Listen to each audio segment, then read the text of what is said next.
जब बरस 18 की भई लली, जब बरस 18 की भई लली, जब को यौवन अंग सुहाए, जब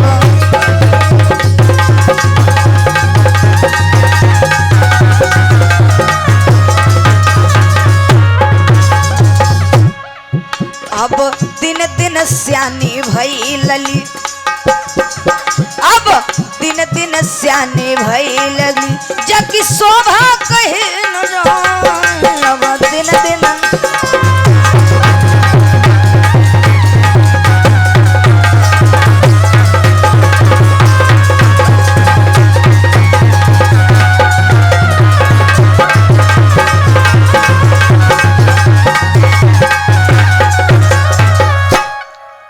जब बरस 18 की भई लली, माता पिता चिंता में छा गए, मेरी बिटिया शादी की योग्य हो चुकी है, अब इसका विवाह कर देना चाहिए।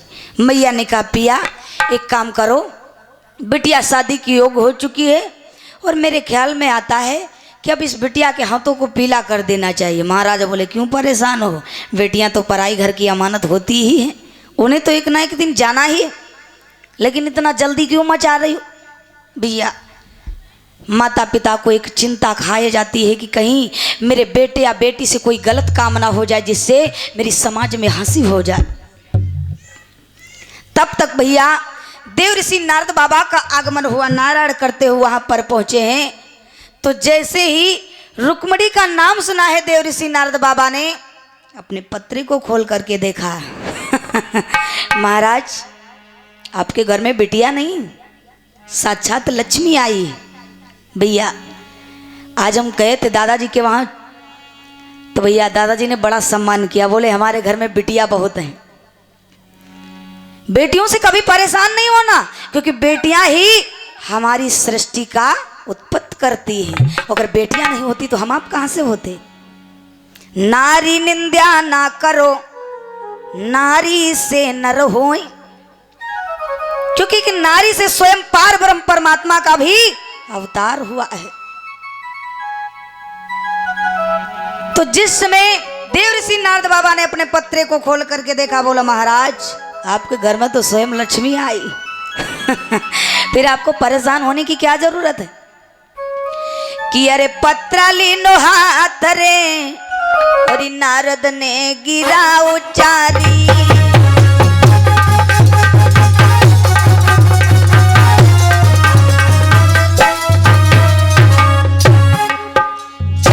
बिटिया नाई सुकुमारी है, जाए बिटिया नाई सुकुमारी है, कोई देवी लय अवतारी।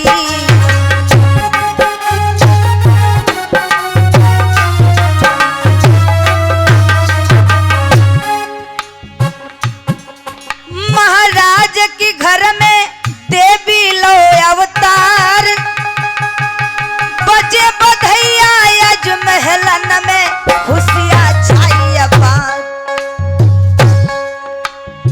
तास मानो मेरी बात की घर में देवी आई है।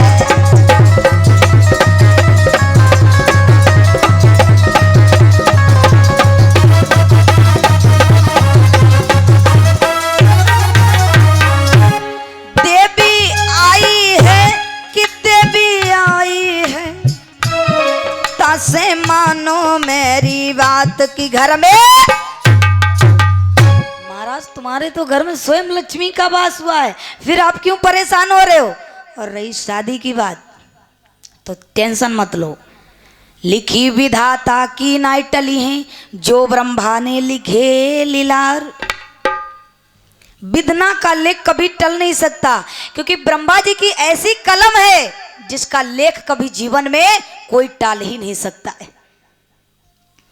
धीरे धीरे जब बिटिया सियानी हुई, मैया देखती है, रोज रोज अपने पति से कहती पिया अब मुझे तो बड़ी चिंता खाई जा रही, लोग कहेंगे कि महाराज होकर के भी अपनी बिटिया का विवाह नहीं कर पा रहे।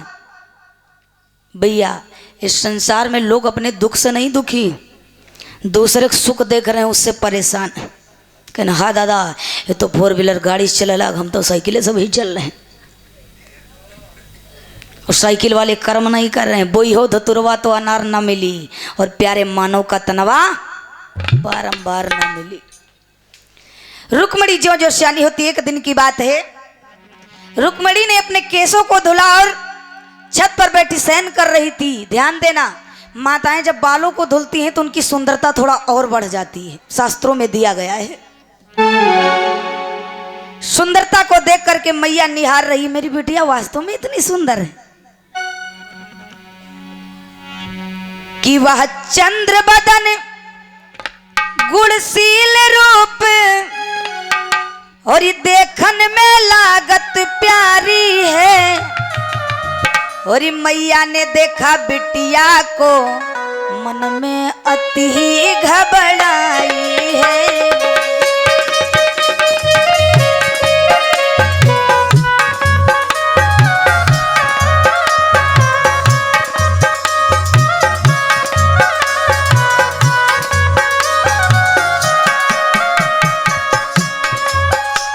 सूरज की किरणें फीकी थी, सुंदर वह बदन निहारी है। महाराजा की वह बिटिया है, रुक्मणी सीधी सुकुमारी है।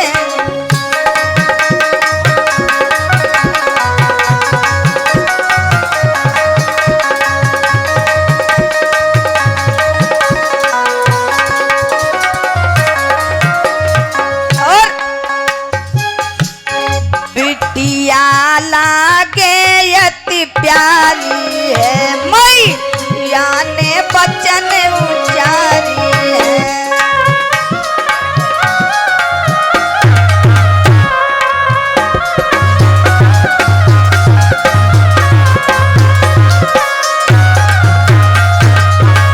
रुक्मणी लागे अति प्यारी है, मैया ने बचन उचारी है।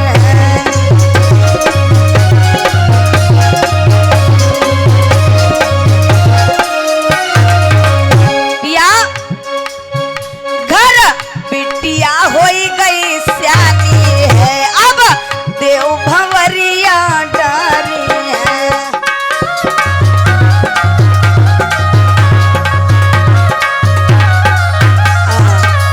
महाराज, बेटी सियानी हो चुकी है और मेरे ख्याल में आता है जाओ इसका कहीं विवाह देखो। मैंने उस दिन बताया था कि लड़के का और चाहे लड़की का विवाह देखने के लिए जाओ तो कुछ बातों का ध्यान देना चाहिए। का खा गा घा अंगा, का खा गा घा अंगा।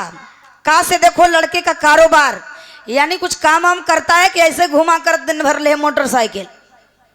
गा से देखो लड़के का ज्ञान, ऐसा तो नहीं भैया बता रहे हैं कि बीए पास और डिग्री ले घूम रहे हैं आवाज जाते कखो का गाना है। और घा से देखो लड़के का घर द्वार, जिस घर में अपनी बिटिया का विवाह कर रहे हो कम से कम वहां टटिया को पोढ़ी है। घा से देखो घर द्वार, और अंगा से क्या देखो लड़के के अंग। ऐसा तो नहीं बढ़िया ऊपर से शेरवानी जमे अंदर कबराई होए। तो ध्यान देना, जिस समय महाराज ने आदेश दिया है जाओ नाई ब्राह्मण को और मेरी बिटिया के अनुरूप किसी वर की तलाश कराओ। रुक्मणी सोच रही है पिताजी आप मेरे विवाह की इतनी जल्दी क्यों कर रहे हैं। भैया हर माँ बाप की इच्छा होती है कि मेरी बिटिया शादी करके अपने घर द्वार चली जाए और आराम से शांति के साथ में रहे। कि दरबारी बारी बारी से राजन के नाम बताने लगे और दूसरे लोग भी कुछ कहकर यूं राजन के नाम गिनाने लगे। इधर जैसे रुक्मणी ने जान पाया है कि मेरे पिता मेरा विवाह देखने के लिए नाई और ब्राह्मणों को भेजा है, तब तक भैया सभा में रुकुम आया पिताजी किसके विवाह की तैयारियां हो रही। जब बेटा हो जाए आप बराबर तो उसको समझो बाप बराबर। भैया जब बच्चा छोटा होता है तब उसे निपुल दिया जाता है, नहीं कि दूध की बोतल। जब थोड़ा सा जवानी पर आए तब ठेके वाली बोतल। और जब वृद्धापन में आए लेव टॉनिक पिए और ताकत बनाओ। तो बोतल ये जिंदगी भर छूटती नहीं है। शराब में जो डूबे हुए रहना जिंदगानी में, और ये लाखों घर बर्बाद हो गए सब बंद बोतल की पानी में। तो शराब कत्ते लोग पिए, हाथ ऊपर उठाओ।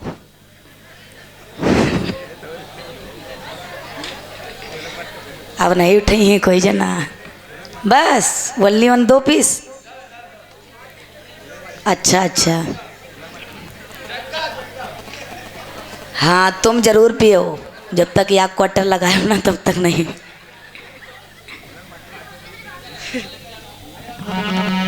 प्रेम से बोलो सतगुरुदेव भगवान की। आज जिसमें महाराज भीष्म को रुकुम ने कहा पिताजी किसके विवाह की तैयारियां चल रही हैं। महाराज ने कहा कि रुक्मणी के विवाह की मैं बात कर रहा हूं। अब रुकुम ने कहा पिताजी मेरी बात सुनो, अगर रुक्मणी का विवाह देखने के लिए कोई लड़का उचित रहेगा तो मैं ढूंढूंगा, आप नहीं, क्योंकि शासन में जला रहा हो। अब भैया जैसे इतनी बात की पिता ने कहा तू मूर्ख है क्या, जब तक मैं जीवित हूं तब तक तेरा कैसे अधिकार आ गया। भैया पिता आजकल बैठे रहते हैं, भैया बैंक से लेने एटीएम सारे पैसा फरार। क्या करें, माता पिता मजबूर भी है। ज्यादा बच्चों से लड़ाई करोगे तो दुआरे डरो खटिया। देखो जग्गा भैया कैसे लगी है गाया क्वार्टर। प्रेम से बोलो सतगुरुदेव भगवान की। रुकुम ने कहा सुनो पिताजी, अगर शादी रुक्मणी की देखने के लिए कोई जाएगा तो मैं जाऊंगा, मैं लड़का चुनूंगा। सुनो पिताजी कि मेरे सामने वो बबुला तेरी चाले ना चली पई है।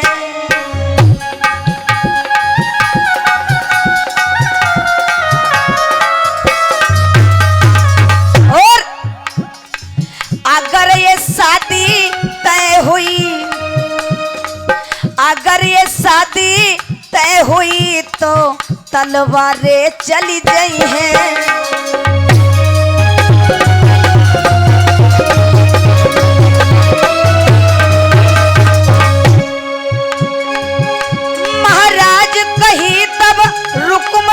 समझाए बबुला मानो बात की, वरना हम चुने हैं तत्काल। साले संग में डारो भवरिया की बिटिया विदा करियो साले।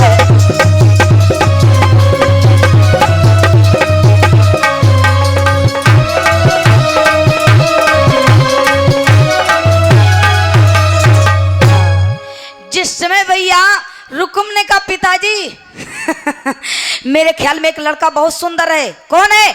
नातेदार है, रिश्तेदार है, लेकिन मेरा रिश्ते में साला लगता है। महाराज भीष्म ने कहा पागल हो गया क्या, तेरा दिमाग खराब हो गया? उसके घर की बेटियां मेरे घर में आ सकती हैं, पर मेरे घर की बेटी उसके घर नहीं जा सकती। अपने साले के साथ में विवाह कर रहा, शर्म नहीं आती तुझे? अब जैसे भैया रुकुम साहब ने सुनी है बात तो महाराज भीष्मक समझा रहे, पर रुकुम की समझ में नहीं आ रही। पिताजी अगर अपनी मनमानी करोगे तो तलवारें चलेंगी, शादी नहीं होगी। पिता ने कहा अब तो बहुत बड़ी गड़बड़ बात है, अब क्या करें?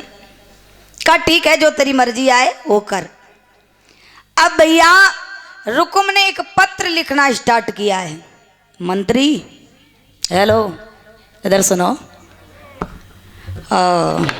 ये लीजिए पत्र। लाओ। जो बड़ा वाला पत्र ले, ये काम नहीं कर। ये पत्र लो, इधर देखो, और सीधे कहाँ जाना है? द्वारकापुरी। बस कहाँ के जाएगा बताओ तो दादा।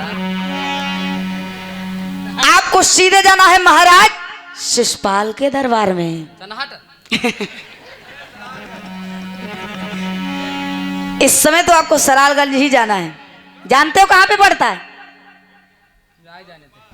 ये पड़ता है, बैठो तो पता ही गाओ। जिस समय भैया पत्र दिया है, पत्र को लेकर के दूत चल देता है। अब भैया जैसे रुक्मणी ने सुना है कि मेरा भैया ही मेरा काल बन रहा, अपने साले के साथ हम ब्याह कर रहा है। भैया कोई भाई ऐसा होगा कि अपनी बहन का विवाह अपने साले के साथ हम कर दे? ये तो उल्टा हो गया। अपने धर्म में ऐसा उल्टा नहीं होता, क्योंकि उसकी बेटियां अपने घर आ सकती हैं, अपने घर की बेटियां उसके घर नहीं जा सकती। बहुत समझाएगा पर नहीं माना। अब रुक्मणी रोती हुई अपने सखियों के पास में पहुंची, बहना क्या हुआ? सुनो, मेरा भैया बहुत बड़ा दुश्मन बन गया है। क्या हुआ? सखियों ने कहा मत पूछ। कि जाते रो होई है सत्यानाश, कि जाते रो होई है सत्यानाश,